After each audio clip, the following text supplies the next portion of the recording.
नमस्कार, सत श्री अकाल दोस्तों, मैं हूँ अमरजीत नागी और आज एक नया एपिसोड लेके आपके सामने फिर हाज़िर हैं।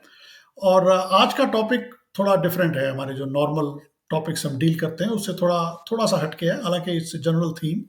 हमारा यही है कि to bring about awareness through discussion और उसी की सीरीज़ में, उसी थीम के साथ एक अनदर टॉपिक है डिस्कशन के लिए और द टॉपिक है my truth, your truth and the actual truth. देखिए, ये जो थोड़ा सोशियोलॉजिकल स्पिन है इस टॉपिक में एंड ऑल्सो जो हम लीगल स्फीयर्स में डिस्प्यूट रेजोल्यूशन करते हैं, उससे भी ये थोड़ा रिलेटेड है। और जब इसके बारे में बात कर रहा था मैं अवनीश जी के साथ, तो हमें ये लगा कि ये जो डिस्प्यूट रेजोल्यूशन की बेसिक टेक्निक्स हैं, इनकी अवेयरनेस जो है, that would help us in our day-to-day lives as well, to avoid creating disputes on personal level, on social level, and on our intimate surroundings जिसके साथ हम interact करते हैं। तो उसी पॉइंट ऑफ व्यू से हमने ये टॉपिक को चुना और थोड़ा सा डिस्कस करते हैं। देखिए, ट्रूथ जो है ये एक my truth and your truth, मेरा जो फर्स्ट व्यू है उसमें ये है कि they are your own perceptions. आपका सब्जेक्टिव व्यू है एक सिचुएशन के बारे, चाहे वो कोई मान लीजिए वेदर ही है, तो आज गर्मी लग रही है किसी को और किसी को ठंड लग रही है। अब टेम्परेचर तो हो सकता है 22-23 डिग्री हो, उसमें किसी को गर्मी लगेगी, किसी को ठंड लगेगी। तो ये सब्जेक्टिव व्यू है दोनों तरफ से। ऑब्जेक्टिव यही है इसमें, the truth is the temperature is 22 degrees. और इसको एक्सटेंड कर सकते हैं हम पॉलिटिकल स्फीयर में भी। किसी को कोई पॉलिटिकल पार्टी पसंद है, किसी को कुछ पसंद लगती है, और एक्चुअल ट्रूथ वो है जो लोग आपको बताते हैं डेमोक्रेसी के अंदर कि ये this is the truth, that's what we like. इसी टॉपिक के बारे में थोड़ा एलेबोरेट करेंगे आज और एक्सप्लोर करेंगे इसको कि कैसे इसमें अवेयर रहें कि my truth is not the only truth, there can be other truths as well, and take it our discussion and our interaction with the rest of the world accordingly. तो अवनीश भारद्वाज जी, स्वागत है आपका एज यूजुअल। थैंक यू अमर। अवनीश जी, देखिए, ये जो truth है, जब आदमी किसी से कोई बात करता है या कम्युनिकेट करता है, which is an essential part of a living life, we have to deal with people around around us, around in our surroundings. जब हम कोई बात कहते हैं, वो हमारी तरफ से हमें लगता है बस यही अल्टीमेट ट्रूथ है और उससे इतना ज़बरदस्त हम क्लिंग कर जाते हैं। और अगर कहीं से दूसरे का ट्रूथ जो है उसके बारे में, चाहे विचार हो, चाहे उसकी परसेप्शन हो, वो थोड़ी डिफरेंट हो, तो आपस में थोड़ा सा कॉन्फ्लिक्ट सा क्रिएट हो जाता है। जबकि they are all subjective truths. कैसे इसको रिजॉल्व किया जाए, कैसे इसको अवॉइड करा जाए, इसी के बारे में आज थोड़ा एक्सप्लोर करेंगे। तो क्या विचार है आपके ji? Is my truth and your truth, they are should be we should hang on to them very rigidly, or have a more relaxed view about it? हाँ Amar, very good topic again. तो जैसे जिस थ्री पार्ट्स हैं इसके, my truth, your truth and the truth, या जो actual truth है। तो जो माय ट्रूथ है that is my point of view, और your truth is your point of view. और जो एक्चुअल ट्रूथ है दैट इज वो द यूनिवर्सल फैक्ट्स जो हैं, वी कांट चेंज देम, वो तो अनबायस्ड हैं। But my truth and your truth are basically shaped by our experiences, our knowledge, our beliefs, fears, desires. कभी कभी लाइफ में कुछ अनरिजॉल्व इश्यूज होते हैं, कई बार अनफॉर्चुनेट ट्रॉमास होते हैं, वो they are we have not dealt with them properly, तो हमारा पॉइंट ऑफ व्यू से डिफरेंट हो जाता है। So but if we understand this and we are aware of, जैसे you mentioned in the beginning कि our objective here is to become aware of it, कि जो हमारी truth है is my point of view, it is shaped by my perceptions, और किसी और की जो point है उनका perception different हो सकता है, then we develop some respect and we consider कि the real truth के पास वो भी हो सकते हैं वो, and then there is a chance of dialogue, discussion। और अगर हम इगोइस्टिक पॉइंट ऑफ व्यू से देख लें, छोटी सी नॉलेज को देख लें, अपनी self superiority trying to establish और ट्राइंग टू डोमिनेट करेंगे opposite of what we believe, in those cases that will turn into argument, discord हो जाएगा।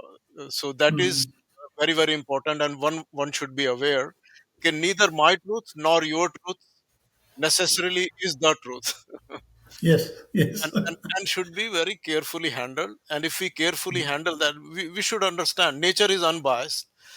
तो जैसे हमने पहले भी डिस्कस किया था कि lot of people, you know, said many years ago used to think sun goes around the earth. Hmm, और वो उनका पॉइंट ऑफ व्यू था, किसी ने चैलेंज भी किया उसको, पर ना तो सन को फर्क पड़ रहा था उससे पहले, ना उसके बाद पड़ा. Sun was doing, the truth was sun, earth goes around the sun. But even yeah. if हम कुछ भी ऊट पटांग बिलीव कर लें, I'm saying, ऊट पटांग शायद थोड़ा एक्सट्रीम वर्ड है. हाँ, हाँ। जस्ट टू अपने फ्रॉम अपनी हम, अपनी परसेप्शन के अकॉर्डिंग कुछ बिलीव हाँ, कर लें, believe हाँ। कर लें, तो ट्रूथ उससे चेंज नहीं होती, वो हमारी रहती है. और अगर इसको इसको करेंगे, then we don't need to dominate, we can handle our ego properly. These could be, coming from lot of turmoil, some inner uh, issues that we need to resolve, कि जिसको चित्त शुद्धि कहते हैं, वो अपने हमारे ऊपर जो हाँ, इम्प्रेशंस आ हाँ, गए हैं, अपने संस्कारों की शुद्धि करते रहें. और हुँ, अगर हम नहीं करते हैं इसको, तो पीपल डील विद देम. और ये जो बाबे होते हैं ना, वो दे हाँ। exploit it when, when we don't handle it properly, and then we outsource it, कि जी बाबे हुँ, जी तुसी करो जी. ਤੁਸੀਂ ਦੱਸ ਦਿਓ ਕਿਵੇਂ ਹੈਂडल करना है ਇਹਨੂੰ। हाँ, आप हाँ, कर दो, हम आपकी मर्जी है, मुझसे नहीं जो हो मर्जी रहा। है. हाँ. हाँ, तो then obviously, we are open to exploitation. और उससे है, तो मेरा तो एक्चुअली वो जो एक होता है ना, कर्म सिद्धांत होता है कि जैसे कर्म करोगे हुँ, वैसे फल पाओगे. मैं हुँ, उसको थोड़ा सा उल्टे हिसाब से देखता हूँ. मैं उसको कहता हूँ कर्म फल सिद्धांत. कि हुँ, अगर आप सफर कर रहे हो, तो आपके कर्म में हुँ, कुछ गड़बड़ है, कुछ मिस अलाइनमेंट है. हुँ, हुँ, अगर आपके कर्म सही हैं, तो आपकी अलाइनमेंट सही है, और हुँ, इसका हुँ, मतलब आप हुँ, सफर नहीं करोगे. तो हुँ, इंस्टेड ऑफ वो कर्म फल सिद्धांत है, बहुत कॉम्प्लिकेटेड हो जाता है कि कौन सा अच्छा है, कौन सा नहीं है, वो डिस्कशन हो जाती हुँ, है. पर जो कर्म फल सिद्धांत है, अगर आपको कर्म फल, अगर आप सुखी हो, तो मतलब आप सही रास्ते पे हो. अगर आप हुँ, नहीं हो, तो वी नीड टू चेक, थोड़ी सी सेल्फ इंट्रोस्पेक्शन करनी चाहिए. हुँ, जो हुँ, हमारे हुँ, शास्त्रों में और ग्रंथों में भी लिखा है कि अपनी सेल्फ इंट्रोस्पेक्शन करें. सिर्फ विक्टिम पर्सनालिटी ना बनाएं, हुँ, औरों पे ही हुँ, ब्लेम दैट्स ना वेरी डालते इम्पोर्टेंट। रहें. हुँ, औरों पे ही ना ब्लेम डालते रहें. अपने हुँ, आप में भी देखें, औरों में भी देखें, औरों से सीखें. तो अगर this topic of my truth and your truth and the truth can be different, and we handle it with respect and harmony, ये हमारा सुख सुख मंत्र बन सकता है. बिल्कुल, एब्सोल्युटली। नहीं, बहुत बहुत बढ़िया साहब, very very nice. Fully fully agree with you. Hmm, only only to add as you said कि ये जो हमारे व्यूज़ हैं, हमारी जो परसेप्शन, हमारी कंडीशनिंग के थ्रू ये डेवलप हुए होते हैं, और जैसे हम चीज़ों को देखते हैं बचपन से होते हैं, उसमें कुछ रिजॉल्व, कुछ अनरिजॉल्व्ड इश्यूज होते हैं अंडरलाइंग। कुछ के रिजॉल्व हो चुके हैं, वो डिफरेंट तरीके से रिजॉल्व हुए हैं, हमारे कुछ डिफरेंट तरीके से रिजॉल्व हुए हैं। तो हमारी परसेप्शन दुनिया के बारे में बड़ी डिफरेंट बन जाती है। रिलेशनशिप में आमतौर पे देखने पे आया कि यार ये आदमी ठीक से डील नहीं कर रहा, मुझसे बात नहीं कर रहा है ना। हम्म, दूसरे को भी ये लग रहा है यार ये आदमी ठीक नहीं है, ये मुझसे बात नहीं कर रहा। ये दोनों की परसेप्शन अलग अलग है, वो उसमें गलती निकाल रहा है, वो दूसरा उसमें गलती निकाल रहा है। क्वाइट पॉसिबली कि दोनों को थोड़ी सी स्पेस चाहिए आपस में। Truth might be they need give them some space and things will be okay.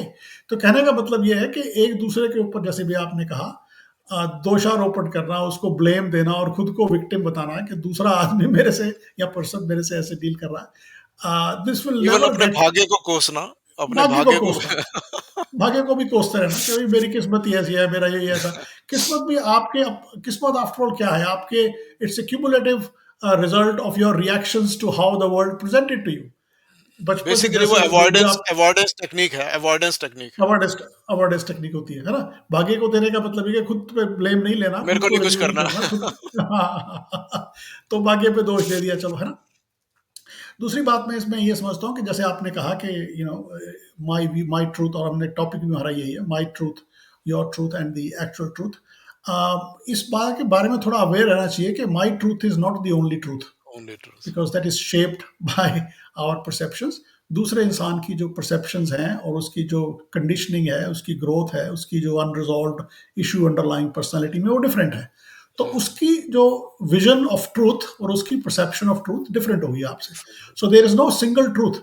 It's very difficult to find a truth with a capital T, which is what that means is which is true वो तो भगवान ही है, मतलब कहते हैं मरना ही वो truth है एक, जो कि the death is the only thing which we know that's the ultimate truth with the capital T, because it's gonna happen, और बॉडीली डेथ जो है। लेकिन ये जो है, ये हमेशा अवेयर रहें कि दूसरे के जो व्यू पॉइंट है वो भी वैलिड हो सकते हैं।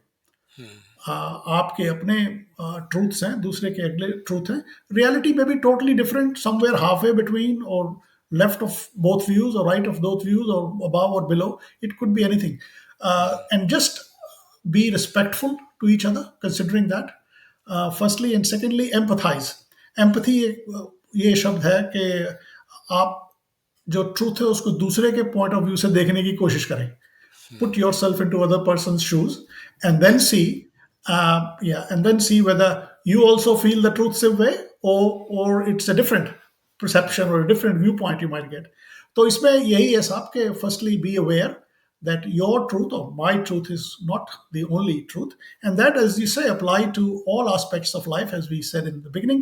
It could be political, it could be economic.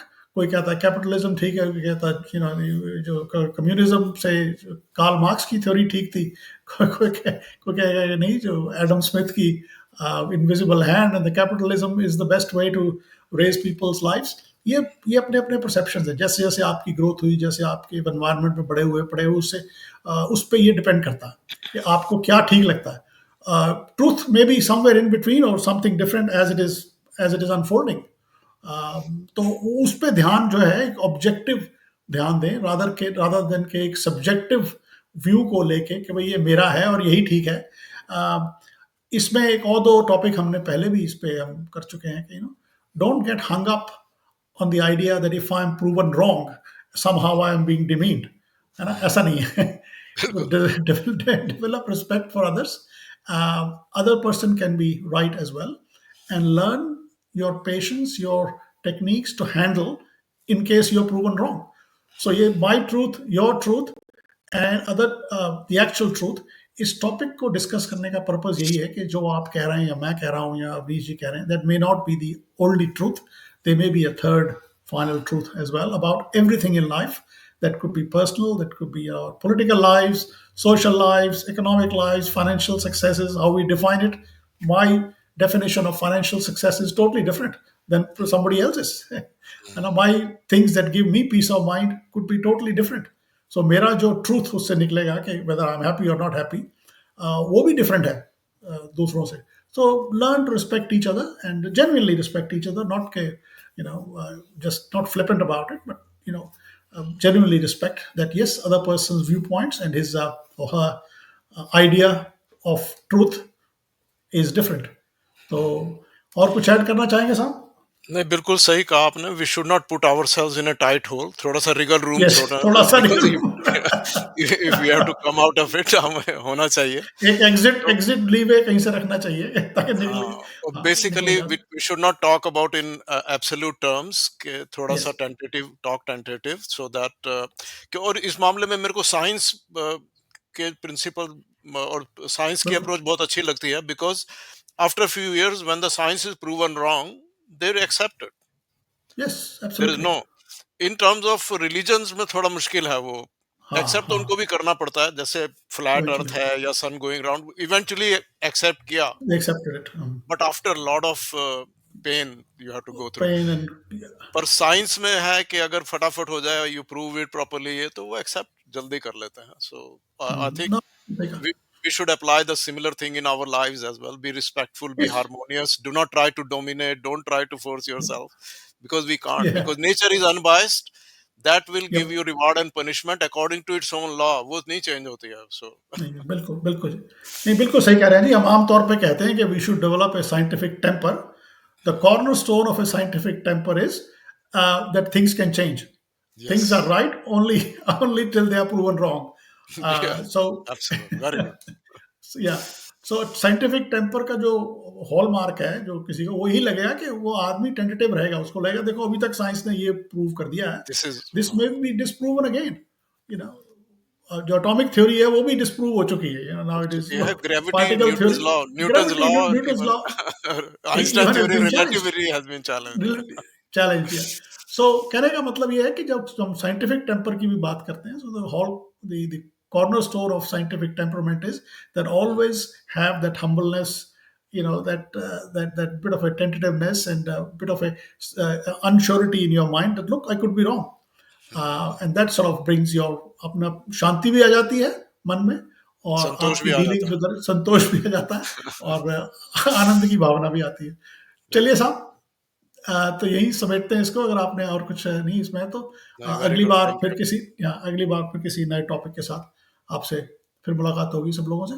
Okay जी, बाय फॉर नाउ।